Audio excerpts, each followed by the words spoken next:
Wayne Glanton.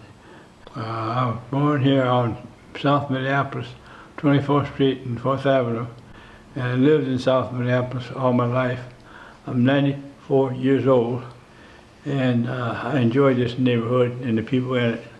Now, talk a little bit about South Minneapolis at that, in your early years when you were growing up. What was the community like? Mixed. White folks lived next door to us on both sides. We were very well mixed up. We went to grade school that was mixed, really mixed. In fact, there were very few blacks in it. Then we went to junior high school the same way. And then when we come out here to Central High School, there weren't too many blacks in that either, but there were quite a few. Did any of these faces, are these familiar people on here? Yeah. Yeah, he was he was a dancer. That's Harry Davis. And there's the Young Brothers. Where was the Young Brothers at? The barbershop. Where was that located? Right on 38th Street, 4th Avenue. Oh, okay. And there's Scott, the guy that made the put out a magazine. Mm-hmm. Yeah. Oh, these magazines, right? Yeah. Mm-hmm. Beacon, yeah, he's the one put that up. Yeah. Mm-hmm. Beacon, yeah. Okay. And let's see. That man down there, that's mailman. Howell. That's McCoy. McGee.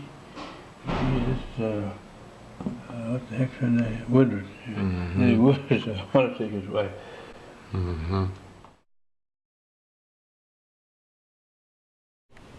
We're talking about Sabathani Community Center. Yeah. Talk a little bit about the early years, the discussions leading to its founding year in 1966. How did the first discussions of developing a community center, Sabathani Community Center, come about? There was Reverend Kennedy Sting got us all together, and he wanted to talk about a community center for this area.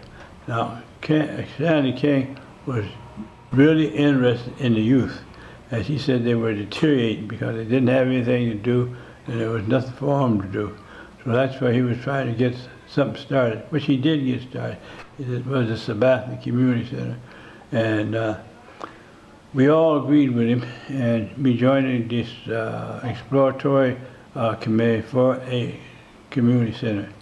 And the first place they did was send somebody down to United Way to see about getting some funding, and some other places to get funding for it. And I don't remember them all, but I know we went to the city council for one thing, but that was the start of it. And they did get money, and money they got, they used it wisely. Now here's a guy that started out there at the spokesman, as a reporter, got to be a United States ambassador. Oh, yes. Yeah. Was he from Minneapolis originally? Yeah.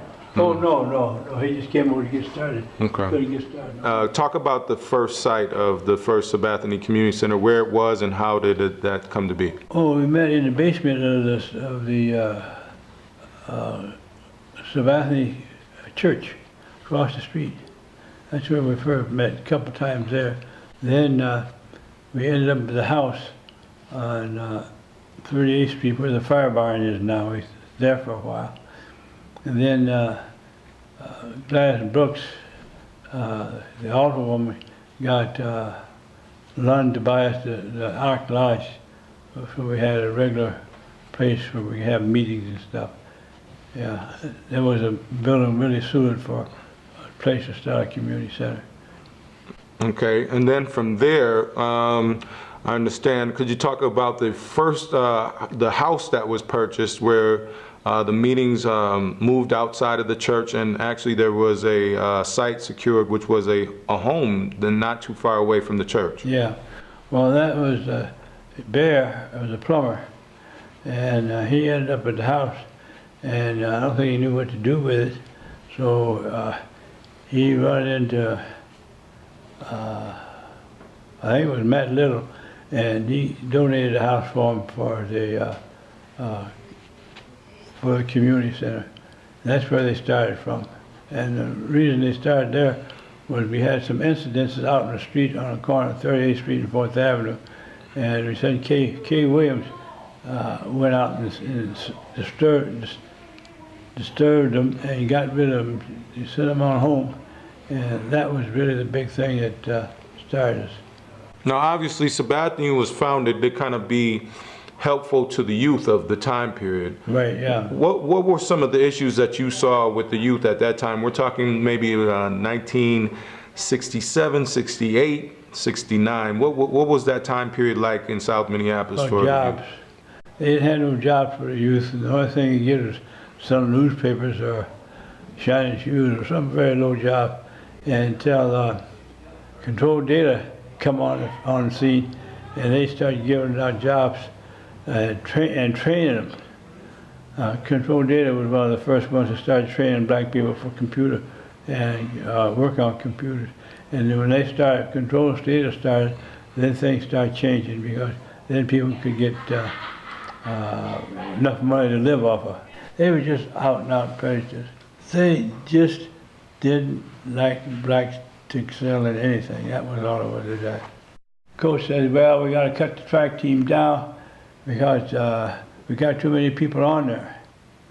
And who do you think he cut? He cut the 5 blacks that already had points to get letters, and they never got them. Okay. That's just one incident of how things were. And then another incident was like they had different records on the gym about it. If you broke a record, your name would go up there.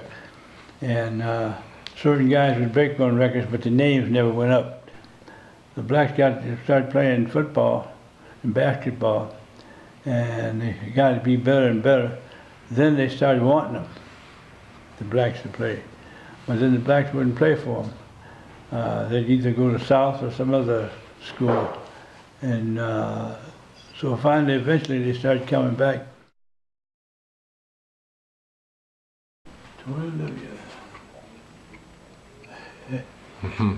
I never forget him, you know, he played here for the Millers. And he played here for one season, I guess. And they said he'll never come back. He said he's too good to be here. Yeah. But I remember the House of David, the baseball team. There was a bunch of clowns. But they drew, let's see, the White Sox in Chicago. There was about 500 people at a ball game. And the House of David came out there and played, and they filled the stadium up. Now, the House of David, what was that? Was that a Negro League team? Negro team, yeah. And Branch Rickey was there. And he says it's economics, so that's when they ingraded. Because the blacks would draw, whites wouldn't draw nothing. Okay. Now, after the first home was secured, there was a move into another location because basically Sabathani outgrew the initial site of the home. Talk a little bit about the next site.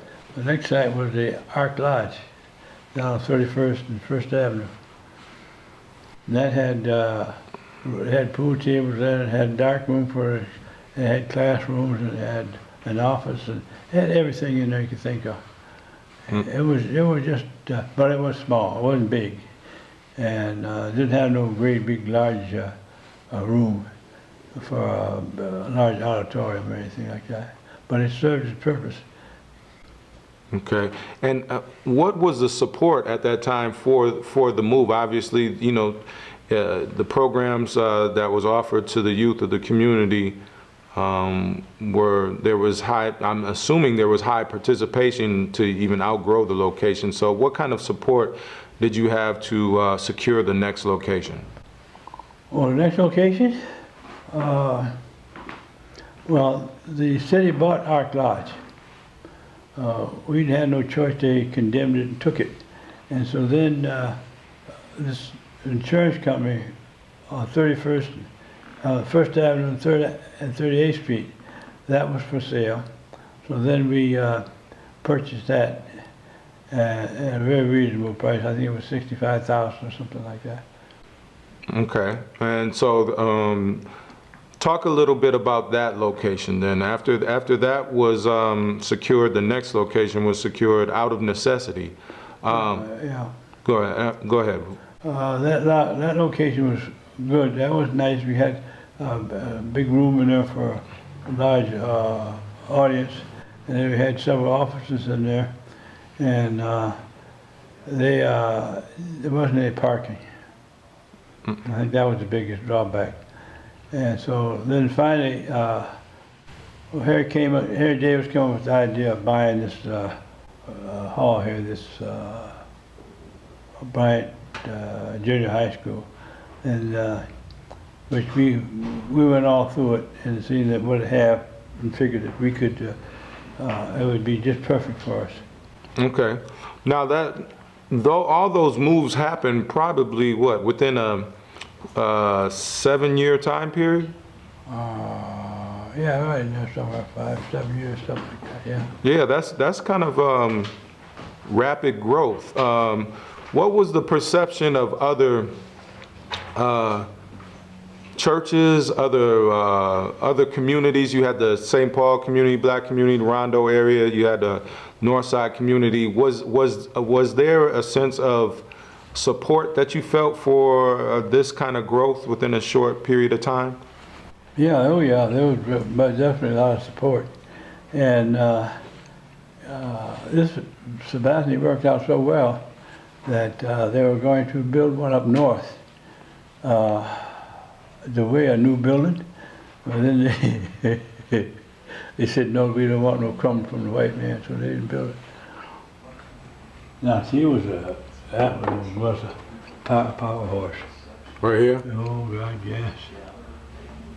And what was her role? Well, she was the food shelf and clothing shelf and the furniture, and her daughter was a state representative. Oh, okay. Yeah, so she negotiated all that. She was good. Okay. Yeah, she was excellent.